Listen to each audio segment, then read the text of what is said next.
வணக்கம் எல்லாத்துக்கும். நான் சந்தனா பேசுகிறேன். சந்தனா ரவாங்கலேருந்து பேசுகிறேன்.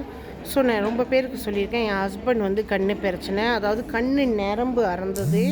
ஸோ நம்ம ரொம்ப பேர் கேட்குறீங்க, அக்கா நீங்கள் ஏன் ஹஸ்பண்ட் கூட ஒரு வீடியோ போடல அப்படின்னு.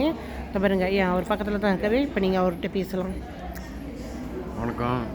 சொல்லுங்கள், உங்களுக்கு என்ன பிரச்சனை? நான் 2018 வந்து அடிபட்டு 9 நாள் கோமாவில் இருந்து மீண்டும் வந்து எனக்கு கண் பார்வை வந்து இந்த சோத்துக்கண் பார்வை வந்து நரம்பு அறந்துருச்சுன்ட்டாங்க. ஏன்னா எனக்கு அடி வந்து மூளையில், அதனால் கண் வந்து நரம்பு அறந்துருச்சுன்னு சொல்லிட்டாங்க. ஒன்றும் செய்ய முடியாதுன்னு. எத்தனையோ ஸ்பெஷலிஸ்ட்லாம் போய் பார்த்தோம், ஒன்றுமே செய்ய முடியாதுன்ட்டாங்க. அப்புறம் என் மனைவி 2025 இந்த பிஇயில் வந்து சேர்ந்துட்டு அப்போ வந்து சொன்னாங்க, இந்த மாதிரி ஆயுர்வேதிக் இருக்குது, நீங்கள் ட்ரை பண்ணுங்க அப்படின்னு. இப்போ நான் என்ன பண்ணுறேன்னா, எனக்கு நம்பிக்கை இல்லை. அவ்வளோ பெரிய ஸ்பெஷலிஸ்ட்டு கூட சொல்லிட்டாங்க, நரம்பு வந்துடுச்சு, ஒன்றும் செய்ய முடியாது அப்படின்னு. கேமில் எனக்கு ஓகே குறாங்க பையை காட்டவும் கொடுத்துட்டாங்க. கண்டு இந்த மாதிரி தெரியாது. அப்போ என் மனைவி வந்து இந்த ஆய்விஷனை ட்ரை பண்ணுங்கள் ரொம்ப புதுக்கு நல்லா போயிருக்குன்னு. எனக்கு அறவே நம்பிக்கை இல்லை. நான் தட்டி கழிச்சிக்கிட்டே இருந்தேன். அப்புறம் தொல்லை தாங்க முடியாமல் ரொம்ப பக்ஸாப்பட்டு இருந்தாங்க. சரி சாப்பிட்டு தான் பார்ப்போமே, இவங்க ஆசைக்கு ஏன் சரி சாப்பிடுவோம், அப்போ தான் நம்மளை விடுவாங்க அப்படின்னு. அப்போ நான் வந்து டேஸ்ட் பண்ணி சாப்பிட்டேன். 1 வாரம் ஆச்சு. அந்த 1 வாரத்தில் வந்து எனக்கு வந்து இன்னமும் நெகில் மாதிரி தெரிஞ்சிச்சு. அப்போ சரி சாப்பிட்டு தான் பார்ப்போமே, அவங்க மன திருப்தி கேட்டி சாப்பிடுவோன்னு சாப்பிட்டேன். அந்த 1 வாரத்தில் வந்து எனக்கு வந்து என்னமோ நெகில் மாதிரி தெரிஞ்சிச்சு. என்ன நெகில் மாதிரி தெரியுதுன்ட்டு சொன்னேன் என் மனைவிட்ட.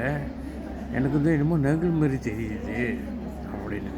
இப்போ மனைவி சொன்னாங்க, சாப்பிட்டுட்டே இருங்க, இந்த ஆய்விஷன் வேலை செய்யுது போலக்கே, என்னமோ செய்யுது அப்படின்னு. அதுக்கு அடுத்து 2 வாரத்தில் வந்து 2 வாரம் மேலே ஆச்சு. எனக்கு வந்து என் மனைவி முகம் வந்து பார்க்க முடிஞ்சிச்சு. மனைவி முகம் மட்டும் இல்லை, யார் பக்கத்தில் இருக்காங்களோ அவங்க முகம். ஆனால் முழுசாக பார்க்க முடியாது. அவங்க வாய் வரைக்கும் இல்லை மூக்கு வரைக்கும் அவங்க வந்து எனக்கு நல்லா தெரிய ஆரம்பிச்சிட்டாங்க. அதனால் இப்போ வந்து நான் வந்து ஆய்விஷனை சாப்பிட்டுட்டு இருக்கிறேன். நீங்களும் வந்து யாருக்கு கண்ணு ப்ராப்ளம் ஒரு பிரச்சனைங்க இருந்தால் இந்த ஆய்விஷனை கட்டாயமாக எடுத்து ட்ரை பண்ணுங்கள். எல்லாம் நல்லபடி நடக்கும். வணக்கம். ஓகே, கேட்டிருப்பீங்கல்லாம். இந்த டெஸ்டிமோனி என் ஹஸ்பண்ட் என் பக்கத்துலேயே தான் இருக்கார். அவர் டெஸ்டிமோனியை சொன்னார். அவர் சொன்னது உண்மை. நான் தான் சொன்னேன்ல, அவருக்கு கண் நரம்பு அறந்துருச்சு. அவர் ஓகேயூ காட்டு வச்சுருக்கிறாரு. அவர் வந்து டாக்டரால் கைவிடப்பட்டவர்.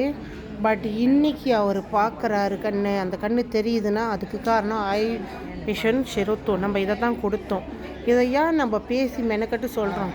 இதை நாங்கள் சாப்பிட்டு எங்களுக்கு பலன் அடைஞ்சால் போதும் இல்லை, நாங்கள் உங்களுக்கு சொல்ல வேண்டிய அவசியம் இல்லையே. ஏன் நாங்கள் சொல்கிறோம்? நிறையா பேர் இந்த மாதிரி பிரச்சனைங்க, கண் தெரியாமல் நம்ம உலகத்தை பார்க்குறது நம்ம கண்ணில் தான். இன்றைக்கி எது செஞ்சாலும் நம்மளுக்கு கண் ரொம்ப முக்கியம். இல்லைன்னா நம்மளை கண் தெரியாதது நம்மளை ரொம்ப ஏமாற்றுவாங்க, நம்மளுக்கு என்ன நடக்குதுன்னு தெரியாது. ஸோ அந்த கண் ரொம்ப முக்கியம். அதனால தான் இந்த டெஸ்டிமோனியை நான் வெளியே கொண்டு வந்தேன். ஸோ என்னோடய டெஸ்டிமோனி கேன்சரோடு நான் நுப்பாட்ட கிடையாது. என் ஹஸ்பண்டோட நிறையா இருக்குது. இன்னும் அவர் தலை ஆப்ரேஷன் பண்ணவர், ஐக்யூ ஆப்ரேஷன், மூளை ஆப்ரேஷன் பண்ணவர். அவருக்கு தலைவலிக்கு என்ன செய்ய, அதெல்லாம் ஒன்று நான் ஒவ்வொரு டெஸ்டிமோனியும் நான் வெளியாக்குவேன். பட் இதெல்லாம் வந்து நீங்கள் பலன் அடையணும். இதை சாப்பிட்டு நீங்களும் நல்லா வரணும், உங்களுக்கும் தெரியணும்னு தான் நம்ம இதெல்லாம் வெளியாக்குறோம். இதை பற்றி மேலும் தெரிஞ்சுக்கணும், எனக்கு புலனம் பண்ணுங்கள். கண்டிப்பாக நான் உங்களுக்கு இதோட எப்படி நீங்கள் முறைப்படி எடுக்கணும், எப்படி இதை கன்சியூம் பண்ணுறோம் எல்லாம் சொல்லித்தருவோம். நன்றி, வணக்கம். எல்லோரும் எப்போதும் நோய் நொடி இல்லாமல் ஆரோக்கியமாக சந்தோஷமாக நிம்மதியாக இருக்க இறைவனை பிரார்த்திக்கிறேன். நன்றி, வணக்கம்.